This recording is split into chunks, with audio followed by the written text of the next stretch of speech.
Sana şöyle ilginç bir soruyla başlayayım. Bir dili ne ayakta tutar? Sadece onu konuşan milyonlarca insan mı? Peki ya o dil dünyadaki en büyük devletsiz ulusun dili ise ve 4 farklı ülkenin sınırları arasına bölünmüşse? İşte o zaman işler bayağı bir karmaşıklaşıyor. Kesinlikle, kesinlikle. O zaman denklem tamamen değişiyor. Bugün de zaten Amir Hasanpur'un Kürdistan'da Milliyetçilik ve Dil adlı o gerçekten kapsamlı çalışmasını masaya yatırıyoruz. Evet, Bu kaynak sadece bir dilin değil, bir kimliğin 20. yüzyıl boyunca verdiği o hayatta kalma mücadelesinin adeta bir röntgenini çekiyor. aynen öyle. Görevimiz de tam olarak bu. Dilin siyasetle, devletlerin bazen çok sertleşen politikalarıyla nasıl iç içe geçtiğini anlamaya çalışacağız. Yani Kürtçenin Türkiye, İran, Irak ve Suriye'de geçirdiği evreleri o şaşırtıcı detaylarla birlikte deşifre edeceğiz. Hazırım. Burada asıl büyüleyici olan şey şu bence. Bir dilin kaderinin onu konuşanların iradesi kadar, hatta bazen çok daha fazla, o toprakları yöneten devletlerin politikaları tarafından nasıl şekillendirildiğini görüyoruz. Hı hı. Hasanpur'un çalışması da tam olarak bunu gösteriyor. Yani dil sadece bir iletişim aracı değil, aynı zamanda bir egemenlik, bir direniş alanı. O zaman en temelden başlayalım, her şeyin başlangıcından. Kaynak, sorunun kökenini Birinci Dünya Savaşı sonrasına bağlıyor. Kürtlerin ve dillerinin tek bir devlet yerine 4 ayrı ülke arasında bölünmesine. Bu dil için nasıl bir başlangıç noktası oldu? Bu, dilin standartlaşmasının önündeki en büyük, en temel engel oldu. Şöyle düşün, normalde bir dil tek bir politik çatı altında, kendi okullarıyla, medyasıyla, bürokrasiyle doğal bir şekilde gelişir. Evet, standartlaşır. Aynen. Ama Kürtçe, bir anda kendini 4 farklı politik sistemin, 4 farklı ideolojinin ortasında buldu, her parçadaki gelişim diğerinden tamamen koptu, bütün olma şansını daha en başta kaybetti yani. Ve işin gerçekten ilginçleştiği yerde sanırım burası. Çünkü bu yeni kurulan modern devletlerin, yani Türkiye, İran, Irak, Suriye, hepsinin ortak bir ideali vardı. Aşırı merkeziyetçi, tek dilli ve tek kültürlü bir ulus devlet yaratmak. Kesinlikle. Ve bu ideal, Kürtçe gibi diller için adeta bir ölüm fermanı gibiydi. Hasanpur bu süreci tanımlamak için çok güçlü bir kavram kullanıyor. Dil kırımı. Yani linguicide. Dil kırımı. Evet, bu bir dili sadece yasaklamaktan çok daha öte bir şey. Onun kamusal alanda kullanılmasını engellemek, eğitim dili olmasını önlemek, yani toplumu yavaş yavaş tek dilli hale getirmeye zorlamak demek. Anladım. Peki her ülkede yöntem aynı mıydı? Hayır, işte ilginç olan o. Her ülkenin yöntemi farklıydı. Kaynağa göre bu politikanın en sert, en radikal uygulandığı yer Türkiye olmuş galiba. Orada durum ne kadar ileri gitmiş? Evet, kaynakta en radikal politikaların Türkiye'de uygulandığı belirtiliyor. Şöyle söyleyeyim, işler o kadar ileri gitmiş ki, kamusal alanda Kürtçe konuştuğun zaman kelime başına para cezası ödediğin dönemler olmuş. İnanılmaz, her kelime için yani. Her kelime için, düşünsene. Bunun yanında güneş dil teorisi gibi tezlerle Kürtlerin aslında dillerini unutmuş dağ Türkleri olduğu iddia edildi. Yani sadece dili değil, varoluşunu da inkar etmek gibi bir şey bu. Tam olarak o. Sadece dili de değil, insanların isimlerine, köylerin adını silmeye yönelik bir çaba. Kürtçe yer adları, kişisel isimler bile yasaklanıyor. Evet evet ve Hasanpur bu politikanın ciddiyetini göstermek için çok çarpıcı bir örnek veriyor. Yazar İsmail Beşikçi'nin sırf bu konuları araştırdığı ve yazdığı için hayatının uzun yıllarını hapiste geçirmesi. Bu aslında şu demek, bu konuyu düşünmeyin bile. Aynen öyle. Mesaj çok net. Peki İran'da durum nasıldı? Oradaki yöntem neydi? Kaynakta Pehlevi Hanedanlığı döneminde yoğun bir baskıdan bahsediliyor. İran'ın yöntemi biraz daha farklı ama sonuç aslında aynı. Orada da yoğun bir Farslaştırma politikası vardı. En sembolik olaylardan biri 1946'da kurulan Mahabat Kürt Cumhuriyeti'nin yıkılmasından sonra yaşanıyor. Rejim basılmış bütün Kürtçe kitapları toplayıp halkın gözü önünde yakıyor. Bu korkunç bir şey, bir hafızayı yok etmek bu. Tam olarak o. Bir kültürel birikimi yok etme eylemi.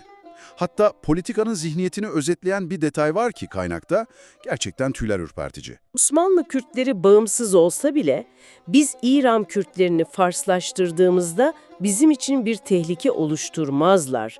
Çok soğukkanlı hesaplanmış bir strateji yani. Kesinlikle. Amaç asimilasyon yoluyla potansiyel bir tehdidi ortadan kaldırmak. Irak'ta ise durumun biraz daha karmaşık olduğu, hatta bir dönem Kürtçenin teşvik bile edildiği yazıyor. Bu nasıl olabiliyor? Evet, Irak'taki durum ilk bakışta bir istisna gibi duruyor ama altını kazıyınca orada da politikanın ne kadar pragmatik ve çıkarcı olduğu ortaya çıkıyor. Nasıl yani? İngiliz manda döneminde İngilizler Musul sorunu yüzünden Türkiye'ye karşı Kürtleri yanlarına çekmek için Kürtçeyi okullarda, gazetelerde teşvik ediyorlar. Anladım. Yani dil tamamen bir piyon olarak kullanılıyor. Kesinlikle. Dil sevgisinden değil, tamamen jeopolitik bir hamle. Nitekim Musul sorunu çözülüp Irak'a bağlandıktan sonra İngilizlerin bu desteği bir anda buharlaşıyor. Tabii ki. Sonrasında bazı yasalar çıksa da hep yetersiz kalıyor. Ve tabii Baas rejimi gelince de çok daha sert bir Araplaştırma politikası başlıyor. Suriye'de de benzer bir durum var sanırım. Kaynakta 1962'deki Arap Kuşağı projesinden bahsediliyor. Evet, Suriye'de de özellikle Kürtlerin yoğun yaşadığı Türkiye sınırı boyunca demografik yapıyı değiştirmeyi hedefleyen Arap Kuşağı gibi projeler uygulanıyor. Özetle, dört devletin de yöntemi zamanlaması farklı olsa da amaç ortaktı. Kürtçeyi kamusal alandan silmek. Peki tüm bu dış baskılar yaşanırken dilin kendi içinde Kürt aydınları arasında neler oluyordu? Birleşip ortak bir cephe oluşturabildiler mi? Yoksa içeride de mi bir mücadele vardı? İşte bu, hikayenin ikinci ve belki de en trajik katmanı. Dışarıdaki düşmanla mücadele ederken içeride de çok ciddi zorluklar ve tartışmalar yaşanıyor. En temel ayrım iki ana lehçe arasında. Kurmancı ve Sorani. Aynen. Nüfusun büyük çoğunluğunun konuştuğu Kurmancı ve daha çok Irak ve İran'da edebi bir dil haline gelmiş olan Sorani. Ve bu iki lehçeyi konuşanlar birbirini rahatça anlayamıyor. Ne kadar derin bir bölünme bu? Yani günlük hayatta iletişimi engelleyecek kadar mı? Kesinlikle. Hatta kaynakta öyle bir anekdot var ki durumun vehametini çok net ortaya koyuyor. 1958'de Avrupa'da bir Kürt Öğrenci Derneği Kongresi düzenleniyor. Farklı yerlerden gelen Kürt öğrenciler bir araya geliyor ama anlaşmak için Kürtçe dışında diller kullanmak zorunda kalıyorlar. İşte Arapça, Farsça, İngilizce. Kendi dillerini konuşamıyorlar yani kendi aralarında. Bu inanılmaz bir ironi. Aynen öyle. Bu o bölünmüşlüğün ne kadar somut ve acı olduğunu gösteriyor aslında. Peki bu durum ortak bir standart Kürtçe yaratma çabalarını nasıl etkiledi? Muhtemelen bu en büyük tartışma konularından biri olmuştur. Tam üstüne bastın. Bu durum iki büyük kavgayı da beraberinde getirdi. Birincisi alfabe savaşı. Sorani lehçesi için Arap alfabesi kullanılırken Kurmanca için 1930'larda Latin alfabesi geliştirildi. Bu sadece teknik bir tercih değildi herhalde. Hiç değil. Latin alfabesine geçiş, aynı zamanda modernleşme, yüzünü batıya dönme ve Arap-Fars kültürel etkisinden kopma arzusunu yansıtan son derece politik bir duruştu. Anladım. İkinci büyük tartışma neydi peki? İkincisi, Kurdi Peti, yani katıksız Kürtçe hareketi. Yani arılaştırma. Evet, bir nevi dilsel arınma operasyonuydu. Aydınlar, dilimiz yüzyıllardır Arapça ve Farsçanın etkisi altında kalmış, şimdi onu bu yabancı unsurlardan temizleyelim, dediler. Örneğin, herkesin bildiği Arapça kökenli kalem, yani kalem yerine pinus, kitep yani kitap yerine pertuk gibi kelimeler önerdiler. Bu hareketi anlayabiliyorum. Asimilasyona karşı bir tepki, dili geri alma çabası. Ama bu durum dili günlük hayatta kullanan sıradan insanlar için işleri zorlaştırmış olamaz mı? Kesinlikle. Yani kalem gibi herkesin bildiği bir kelimeyi atıp yerine kimsenin duymadığı bir kelime getirmeye çalışmak. Tam olarak bu yüzden çok eleştirildi. Bu hareket milliyetçi bir refleksten de olsa da dili yapaylaştırdığı, halktan kopardığı yönünde ciddi tartışmalar yaşandı.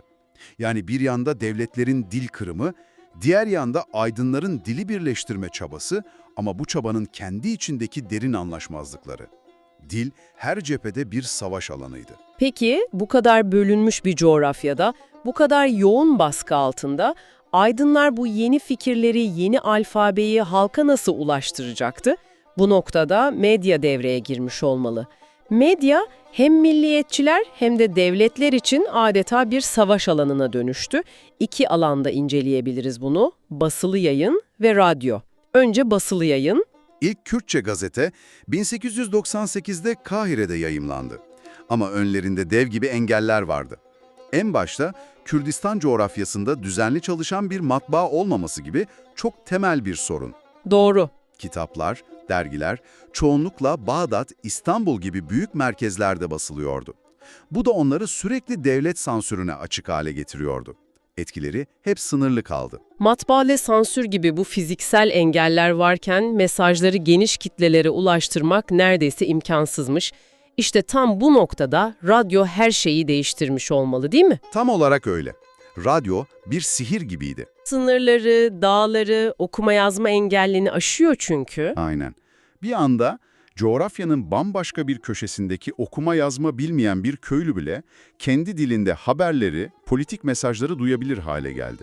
Bu inanılmaz bir birleştirici güç potansiyeli taşıyordu ama tabii ki devletler de bu gücü çok hızlı fark etti. Ve onu kendi lehlerine kullanmak için harekete geçtiler. Kesinlikle. Mesela İran'ın Tahran'da Kürtçe radyo yayınına başlamasının asıl sebebi Sovyetler Birliği'nin Erivan Radyosu'ndan yaptığı Kürtçe yayınlara karşı bir propaganda hamlesi yapmaktı. Siz yapıyorsanız biz de yaparız durumu. Aynen. Ve kendi mesajımızı veririz dediler. Bu çok ilginç. Devletler yasakladıkları bir dilde radyo yayımı yapıyor ama asıl amaçları neydi? Kaynakta bu konuda çok çarpıcı bir bulgu var sanırım. Evet ve bu hikayenin belki de en sarsıcı kısmı, Hasanpur bir İran askeri raporunu ortaya çıkarıyor ve bu belge devletin aklından geçeni apaçık ortaya koyuyor. Nedir bu strateji? Raporda mealen şöyle deniliyor: Kürtçenin bütün lehçelerinde yayın yapıyoruz ki herkes bunun aslında Farsçanın bir lehçesi olduğunu anlasın. Lehçeler arasındaki bu birliğin olmaması zamanla Kürtçenin kendiliğinden ortadan kalkmasına yol açacaktır. Bir dakika, bu inanılmaz bir şey. Değil mi? Yani devlet kendi radyosunda Kürtçe yayın yapıyor ama amacı dili yaşatmak değil, tam tersine lehçeler arasındaki farkları sürekli kaşıyarak dili içeriden çökertmek. Bu resmen bir psikolojik savaş taktiği. Bu, dilin nasıl bir silah olarak kullanılabileceğinin en net kanıtlarından biri. Bir yanda Kürt aydınları lehçeler üstü ortak bir dil yaratmaya çalışırken, diğer yanda devlet tam tersi bir stratejiyle bu farklılıkları derinleştiriyordu. Radyo dalgaları bu görünmez savaşın en sıcak cephesi haline gelmişti. Gördüğün gibi bir dilin hikayesi. Aslında bir halkın varoluş mücadelesinin ta kendisi. Devletlerin dil kırım gibi açık baskılarından, aydınların kendi içlerindeki standartlaşma çabalarına ve en sonunda radyo dalgaları üzerinden yürütülen bu sofistike psikolojik savaşa kadar dilin ne kadar merkezi bir rol oynadığını gördük. Bu inceleme bize şunu gösteriyor: dil asla sadece kelimelerden ve gramerden ibaret değildir. O, bir kimliğin, bir kültürün, kolektif bir hafızanın ve en nihayetinde siyasi gücün taşıyıcısıdır. 20. yüzyılda Kürtçenin yaşadıkları, dil ve iktidar arasındaki o hassas ve çoğu zaman acımasız ilişkiyi anlamak için çok güçlü bir örnek. Ve sana da üzerinde düşüneceğin bir soru bırakalım o zaman. Kaynakta çok ilginç bir tespit var. Diyor ki bir dilin yasaklanması sık sık onun hayatta kalmasının asıl sebebi olur. Sence bu doğru mu? Yani bir dili baskılamak, onu yok etmek yerine belki de bir direniş sembolü haline getirip istemeden ömrünü uzatıyor olabilir mi? Baskı bir dili öldürür mü yoksa ona bambaşka bir hayat mı verir?